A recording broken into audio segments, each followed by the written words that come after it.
history, language, culture, mentality.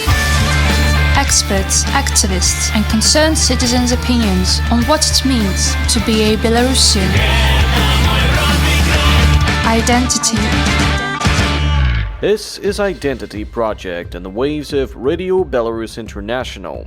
In it, we will try to present an understanding of the Belarusian national idea by historians, state, civil, military, religious, and cultural agents of Belarus, as well as ordinary citizens of the country. Arseny Anderson is at the mic for you. Today, you will hear the second part of the conversation with the head of the Chair of Philosophy of Culture, Veronika Saiganova. Let me remind you that last week an international conference was held at the Department of Philosophy and Social Sciences, dedicated to the 30th anniversary of the DPSS. We've talked about the department itself and about the activities tied to the celebration of the anniversary. This time we will focus on philosophical education in Belarus, its history and current state. In the end, Veronika Saiganova will explain why philosophy is important for the Belarusian national idea. Identity. Today, the Department of Philosophy and Social Sciences at Belarusian State University is the only place in the Republic where you can get a philosophy degree. How did that happen? Have there been any attempts to create an alternative? Yes, indeed. Today, the Belarusian State University is the only institution in the national education system where specialists in philosophical studies are trained. This is dictated not by the desire of BSU to monopolize the niche of philosophical education in the country, but is due to objective reasons. Historically, BSU was the first institution in Belarus where philosophy studies began to be taught, because it was the first and, for a long time, the only classical university in Belarus. By the way, in 2021, BSU will celebrate its 100th anniversary. The first graduation from the independent chair of philosophy, then still within the framework of the Department of History, took place in 1971. So we can say that in the framework of the university's anniversary, philosophical education can celebrate its 50th anniversary, precisely from the moment diplomas are issued to graduate philosophers. Secondly, philosophical education is traditionally based not just on the progress of social and humanitarian sciences, but also on fundamental natural science. BSU has always been an example of a universal synthesis of natural and socio-humanitarian orientations in scientific research. Therefore, there were the most favorable conditions for the development of philosophy at this university. Thirdly, philosophy is a unique vocation.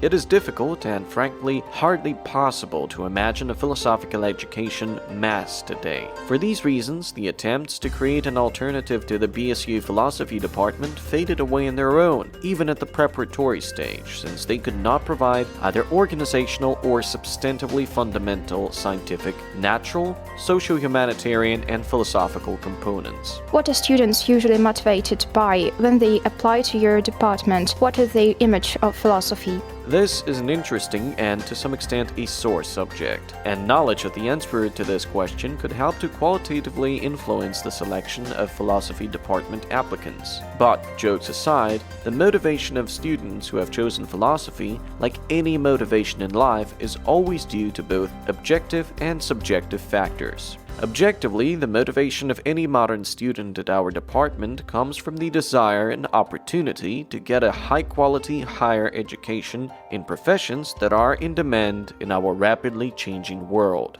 It should be mentioned that our department trains specialists not only in the field of philosophy. We train psychologists, sociologists, experts in social communications and social work. External factors of motivation, that is, the status and prestige of the profession, play a vital role. However, subjective, personal factors also occupy an important place. Since philosophical education is always reflective, it reflects reality through the prism of interests, needs of a young person, his values, and subjective meanings. If this young man, while choosing a profession, asks life-meaning questions, tries to solve existential problems, or seeks to consciously participate in the social processes of his country, then these internal factors always work in favor of choosing philosophy. But the rule of either external or internal factors cannot be absolutized. These factors must be taken into account together. Ultimately, we want to believe that the main motivation of our students is curiosity and the desire to fit constructively into this surrounding reality. As for the image of philosophy, in my opinion, an entrant or a freshman does not yet have an integral image of philosophy.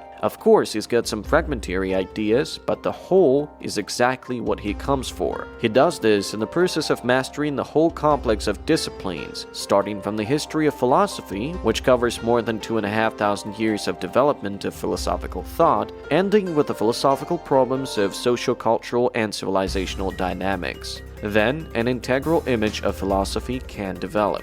What are the most common occupations of philosophy department graduates? As one of my colleagues likes to joke, philosophical education is so universal that our graduates can work anywhere.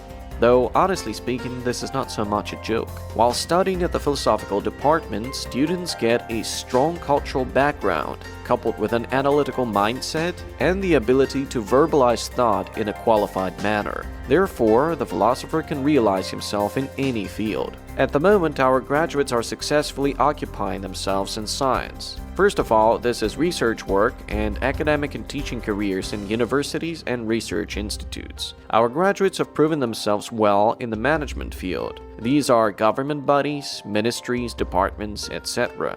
Many of our graduates work in the media, on television and radio broadcasting. Among them, there are a lot of journalists and bloggers. Recently, the IT showed up. Our graduates are also interested in recruiting. Many became specialists in the field of HR. The sphere of international relations. Among the graduates, there are representatives at the diplomatic corps, there are ambassadors at the Republic of Belarus in different countries, press attachés, and others. Business may seem a weird occupation for a philosopher at first. Among graduate philosophers, there are many successful businessmen and entrepreneurs. Many find themselves in psychology, in Gestalt therapy. We can continue this list on and on.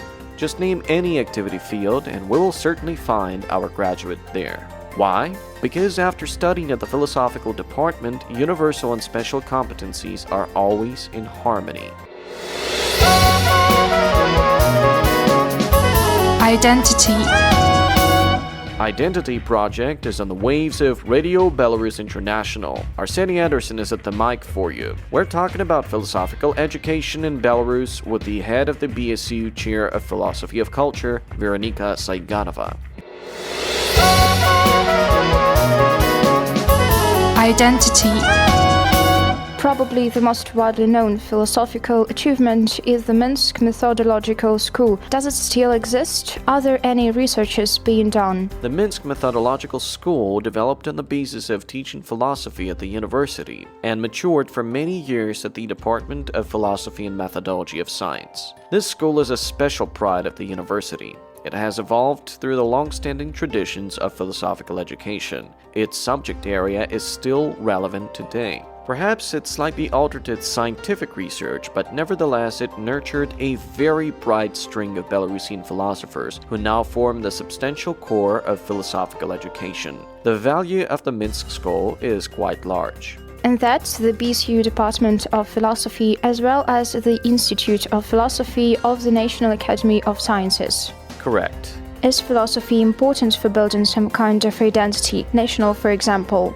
This is a very complex issue, and it involves, on the one hand, the problem of personal self-determination, that is, some existential problem, and on the other, it raises a purely metaphysical problem of identity. Not only that of an individual person, but also of a nation, an ethnic group, or humanity in general. As we look at these levels of identity development, the answer to the question of the role of philosophy comes up. In my opinion, it is not always necessary for an individual to engage in philosophy or to become familiar with it if we are talking about the development of an individual's identity. He can do fine without philosophy. The development of one's own worldview, which is an indicator of a person's maturity, can be based, for example, on ordinary or religious ideas. But for society, if we talk about the development of national, ethnic, or universal identity as a whole, then without philosophy, these processes cannot be imagined. Any identity development is associated with reflection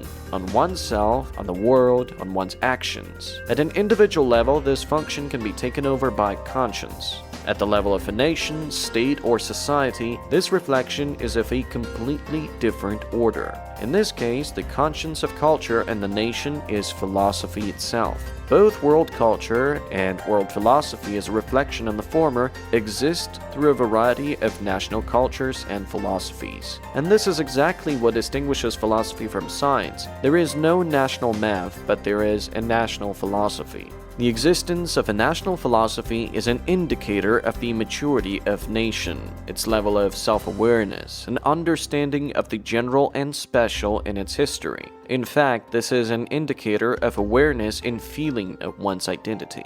Thus, philosophy is of paramount importance for the development of an identity of this order. What does it mean for you to be Belarusian? This question is simple and complex at the same time. I wish to avoid pathos. My grandfathers and parents and I myself come from Belarusian lands. We were born in Belarusian Polessie, between the Pripyat and Gorin rivers. If you believe the latest assumptions of archaeologists, Polessie is actually the ancestral home of our ethnic group. In this regard, I have always been proud of my Polessie origin.